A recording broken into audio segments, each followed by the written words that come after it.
Hi అండి అందరికీ. ఈరోజు మన పక్కా విలేజ్ స్టైల్‌లో చికెన్ కర్రీని చాలా సింపుల్‌గా, టేస్టీగా, మంచి గ్రేవీ వచ్చేలాగైతే ప్రిపేర్ చేసుకుందాం. ఎలానో ప్రాసెస్ మొత్తం చూసేయండి. చాలా బావుంటుందండి. మా సిస్టర్ చాలా బాగా చేస్తారు. ఒకసారయితే వీడియో మొత్తాన్ని చూసేయండి. ముందుగా అయితే స్టవ్ పైన ఒక గిన్నె పెట్టుకొని, ఉల్లిగడ్డ, పచ్చిమిర్చి ఆయిల్‌లో వేసుకొని, అవి మంచిగా వేగిన తర్వాత అల్లం వెల్లుల్లి పేస్ట్ వేసుకొని, అల్లం మొత్తం పచ్చివాసన పోయే వరకైతే మనం ఫ్రై చేసుకోవాలి. అల్లం పచ్చివాసన పోతేనే మనకి కర్రీ టేస్ట్ అనేది చాలా బావుంటుంది. ఇలా అల్లం పచ్చివాసన పోయిన తర్వాత ఒక స్పూను పసుపయితే వేసేసుకోవాలి. వేసుకొని ఇలా మంచిగా కలుపుకున్న తర్వాత ఇప్పుడు మనం చికెన్ మసాలా కానీ, మటన్ మసాలా కానీ ఒక స్పూన్ అంతా తాలింపులో ఖచ్చితంగా వేయాలి. టేస్ట్ అనేది చాలా బావుంటుంది. తప్పకుండా ఇలానే ట్రై చేయండి. తాలింపులో మసాలా వేయటం మాత్రం అస్సలు మర్చిపోవద్దు. మసాలా గూడా మంచిగా వేగిన తర్వాత మనం ముందుగా కడిగి పెట్టుకున్న చికెన్నయితే వేసుకోవాలి. టేస్ట్ అనేది చాలా బావుంటుందండి ఈ ప్రాసెస్‌లో చేస్తే. మన విలేజ్ స్టైల్‌లో తక్కువ ఇంగ్రీడియెంట్స్‌తోని ఎలా అయితే చేస్తారో అదే ప్రాసెస్‌లో చేస్తున్నాము. టేస్ట్ అనేది చాలా బావుంటుంది.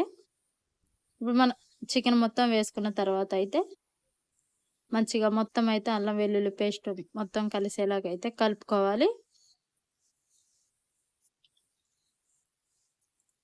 ఇలా కలిపేసిన తర్వాత 2 నిమిషాలు హై ఫ్లేమ్‌లో ఉడికించుకుంటే ఇలా ఆయిల్ అంతా సెపరేట్ అయ్యి మంచిగా చికెన్ అనేది ఉడికిపోయిన తర్వాత ఇప్పుడు మన రుచికి సరిపడా కారం అయితే ఎక్కువగానే వేసుకోవాలి. మీ ఇష్టం తక్కువ తినేవాళ్ళుంటే తక్కువ కూడా వేసుకోవచ్చు. ఎక్కువ వేసుకోవాలని ఏం లేదు.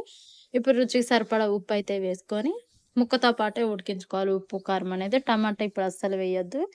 ముక్కకి ఉప్పు, కారం మంచిగా పడుతుంది. కారం అనేది మంచిగా సరిపడా ఉంటుంది ఇలా వేయటం వల్ల. మనం టమాటా వేస్తే ఏమవుతుందంటే నీరు నీరైపోయి ముక్కకనేది ఉప్పు, కారం సరిగా పట్టదు.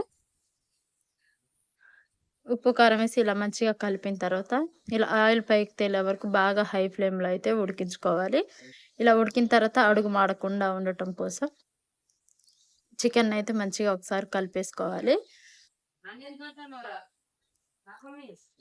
కలిపిన తర్వాత ఇప్పుడు మనం ముందుగా కట్ చేసి పెట్టిన టమాటాలనైతే వేసుకోవాలి. టమాటా వేసిన తర్వాత ఇప్పుడు మొత్తం కలుపుకొని అయితే మంచిగా ఉడికించుకోవాలి. అసలు ఈ ప్రాసెస్‌లో చేయండి. టేస్ట్ అనేది చాలా బావుంటుంది. ఇప్పుడు ఇలా టమాటా మొత్తం మెత్తగా ఉడికిపోయిన తర్వాత ఒక పెద్ద గ్లాసుడు వాటర్ అయితే పోసేసుకొని మంచిగా